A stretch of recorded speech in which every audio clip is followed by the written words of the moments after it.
მოგესალმებით, ჩემო ძვირფასებო და ჩემო კარგებო. თქვენ იმყოფებით არხზე ახალი სიცოცხლე, ახალი დაბადება ტაროსთან ერთად და დღევანდელი ჩვენი საჯარო გაშლის თემა შეეხება მომდევნო კვირის ტაროლოგიურ პროგნოზს. ფორმატი ამ გაშლის იქნება ოდნავ განსხვავებული, ვიდრე ჩვენ ამას ვაკეთებდით წინა პერიოდებში და დღეს გავშლით სტიქიების მიხედვით და ჰოროსკოპის ნიშნების მიხედვით. პირველი აღნიშნულია ხა ამ ტაროს, რომელსაც ვამზადებ თქვენთვის, გამოვიყენებ კვირის ტენდენციების ზოგადად დასადგენად და განსასაზღვრად, როგორი იქნება მაგალითად კვირის ზოგადი ტენდენციები და მერე ჩავშლით თითოეული ზოდიაქოს ნიშნის მიხედვით. ეს იქნება 4 კომპონენტიანი ვიდეო, სადაც თითოეული სტიქია მასში შემადგენელი ზოდიაქოს ნიშნების გათვალისწინებით ცალ-ცალკე იქნება ჩაშლილი. ეს ბლოკი, ეს კონკრეტული ბლოკი კი ეძღვნება ცეცხლის სტიქიის წარმომადგენლებს, კერძოდ ლომს, ვერცხლსა და მშვილდოსანს. ნახოთ, როგორი იქნება თქვენი მომდევნო კვირა ცეცხლის სტიქიის წარმომადგენლებისთვის. ცეცხლის სტიქიის წარმომადგენლებო, როგორი იქნება თქვენი მომდევნო კვირა. ნახოთ.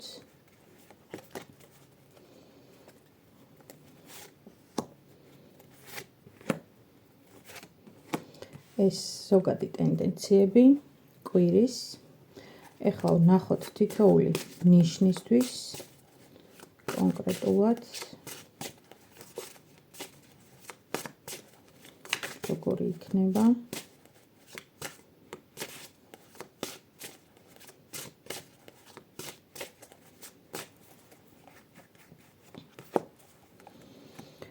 მომდევნო კვირა ლომისთვის, მომდევნო კვირა ვირთისთვის და მომდევნო კვირა მშვილდოსნისთვის.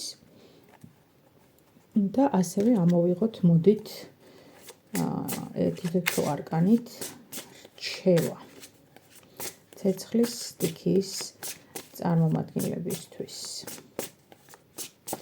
არა, მოდით ესეც ერთი არკანით განსაზღვროთ, ზოგადი იყოს ეს რჩევა ცეცხლის სტიქიის წარმომადგენლებისთვის. მოდით ასე ვქნათ. კვირის ზოგადი რჩევა თქვენთვის ცეცხლის სტიქიის წარმომადგენლებო. დახუჭეთ თვალები, ჩაისუნთქეთ, ამოისუნთქეთ, იგრძნით თქვენში ენერგეტიკული ბალანსი და დავიწყოთ.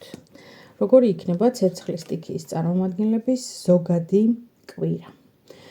და რვიანების კვერთხები, თავად თქვენი სტიქიის აღნიშნული არკანი მოვიდა. პრინციპში რო ვთქვათ, კვირის ძირითადი ტენდენცია, კვერთხების მეფე და 4-იანი ხმლები. პრინციპში რო ვთქვათ, ჩემო ძვირფასებო, ტენდენცია ამ კვირაში ცუდი ნამდვილად არ არის. აქ იქნება ცეცხლის სტიქიის წარმომადგენლებისთვის უმრავლეს შემთხვევაში გარკვეული ტიპის გამოღვიძება, რაღაცა იგრძნობთ ენერგიის მოზღვავებას თითქოს. აი რაღაც ბუნდოვანი სიტუაციებიდან, შიშებიდან, უმოძრაობიდან, აი თითქოს რაღაცა ისეთი ილუზიებიდან თავის დაღწევას შეძლებთ და გადახვალთ უკვე მოქმედებაზე. ძალიან ბევრ თქვენგანთან შეიძლება ეს რეზონირდეს ისე, რომ ჩაგესახოთ გარკვეული ტიპის იმედი, მომავლის, რწმენა, იმედი და რაღაცა შორს მიმავალი მიზნები თქვენთვის აღარ იყოს სკეპტიკური და პესიმიზმით სავსე, აი თქვენ რაღაცა უფრო მეტად გააქტიურდებით ამ შემთხვევაში დადებითი ენერგიების კონტექსტში. კონკრეტულად ჩვენ შეგვიძლია ვთქვათ ისიც, რომ აქ თასების მეფის ენერგია პირდაპირ მშვილდოსანს და მორიელს აჩვენებს. ანუ შეგვიძლია ისიც ვთქვათ, რომ თქვენი კავშირი წყლის სტიქიის წარმომადგენლებთან ცუდი არ იქნება ამ კვირაში და შესაძლებელია მოიტანოს ერთგვარი ბალანსის შეგრძნება და განცდა. ტენდენცია მე ვიტყოდი, რომ ცუდი ნამდვილად არ არის, მით უფრო თუ ამ შანსებს და ამ ენერგეტიკის მომძლავრებას გამოიყენებთ და ფუჭად ხელიდან არ გაუშვებთ, არაჩვეულებრივი კვირა იქნება წესით და რიგით. ეხლა ვნახოთ ლომებისთვის როგორია ეს კვირა. ლომებო, 6-იანი ხმლები. 6-იანი ხმლები დააკვირდით, ანუ თქვენ იცით რა, თქვენს წინ ცოტა უცნაური საშიში პერსპექტივები შეიძლება იშლებოდეს ერთგვარად, ანუ საშიში იმ გაგებით, რომ თქვენ არ იცით რა შეიძლება გელოდებოდეთ ამ პერსპექტივის მიღმა და თითქოს აი მომავალ ამ კვირაში, ანუ მომავალ კვირაში უკვე დღეს ორშაბათია, ხო? აი ამ კვირაში დაიწყებთ შესწავლას, გარემოს შესწავლას, იმ კონკრეტული გარემოსის, სადაც გინდათ რომ იყოთ მომავალში. ანუ მე აქ ვამბობ, რომ წეგან გითხარით კვირის ტენდენციაშიც, რომ გექნებათ გარკვეული რწმენა მომავლის და დადებითი, ანუ პოზიტიური იმედები, ასე რომ ვთქვათ, ხო? რაც მაგალითად წინა პერიოდში არ გქონდათ და შიშით იყო და ბურუსით მოცული, აი ლომებისთვის ამ კვირაში უკვე დაიწყება გარკვეული ტიპის მუშაობა, ოღონდ ეს არ იქნება აქტიური მუშაობა, ეს იქნება რაღაცა დაკვირვება, მონაცემთა შეკრება და ამ მონაცემთა ანალიზი. ეს არის ლომებისთვის. ეხლა ვნახოთ ვერძებს როგორი კვირა გელოდებათ. ვერძებო, არკანი კოშკი თქვენს შემთხვევაში და პრინციპში აქაც ცეცხლის ენერგია მოვიდა. ვერძებს კი გახასიათებთ და პრინციპში თქვენთვის ეს შემთხვევითობა არ არის, რომ რაღაც ანგრევთ და თავიდან აშენებთ იმას, რაც არ მოგწონთ, მაგრამ ხშირ შემთხვევაში ვერძების გამოწვევა ცოტა იმაშიც მდგომარეობს, რომ სუბიექტურად რაღაცები მოგწონთ, ან რაღაცები არ მოგწონთ.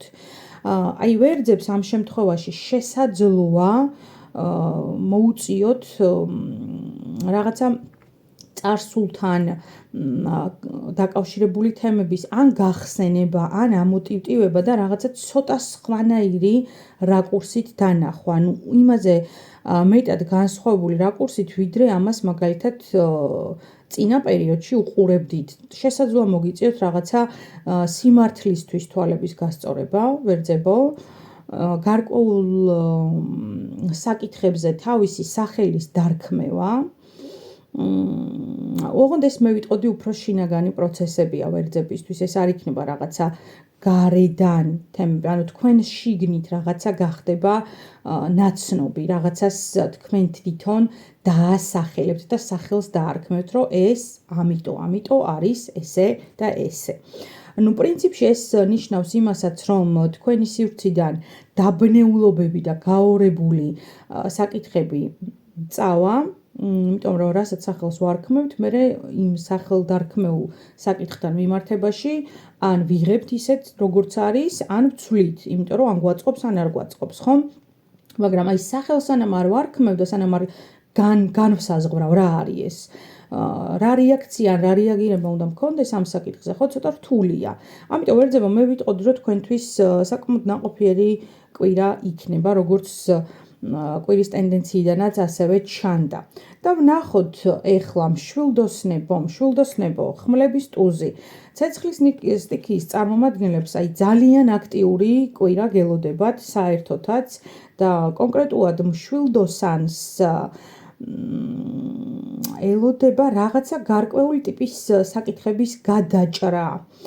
ოღონდ ეს საკითხები იმდენად ჩახლართული, იმდენად ლაბირინთული იყო მშვილდოსნებო, რომ აი თითქოს დაღლილი იყავით, ოღონდ უფრო ეს დაღლა ენერგიის გამოცლა კი არ არის, აი რომ მოგბეზრდება და რო არის, აი ყელში რო გაქვს ამოსული უკვე, რომ როდემდე შეიძლება რომ ესე გაგრძელდეს და აი თქვენს აგრესიას ძლივს რო თოკავთ. აი ესეთი საკითხი შეიძლება გადაიჭრას თქვენს რეალობაში, მშვილდოსნებო, ამ კვირის განმავლობაში. ვნახოთ ახლა თქვენთვის ზოგადი რჩევა ცეცხლის სტიქიის წარმომადგენლებისთვის და აი აქ ამოვიდა კვერთხების ბოდიში თასების პაჟი. თასების პაჟი, აი აქ მე პასუხობს პირდაპირ 4-იანი ხმლების ენერგიაზე, რა თვალსაზრისით, რომ გამომდინარე იქიდან, რომ ეს კვირა არის ძალიან აქტიური, ძალიან რეზონანსული იქნება თქვენ შემთხვევაში, მთლიანად ცეცხლის სტიქიის წარმომადგენლებისთვის წარსულიდან გადმოყოლილი თემები. არ მოიქცეთ რაღაცა ბავშვურად და ბავშვივით, ანუ ჩართავთ ეგოიზმს და შეხედავთ საკითხებს ისე, რომ აი ამდენი ხანი ველოდე და ეხლა всё, აი ეხლა უნდა გადავჭრა.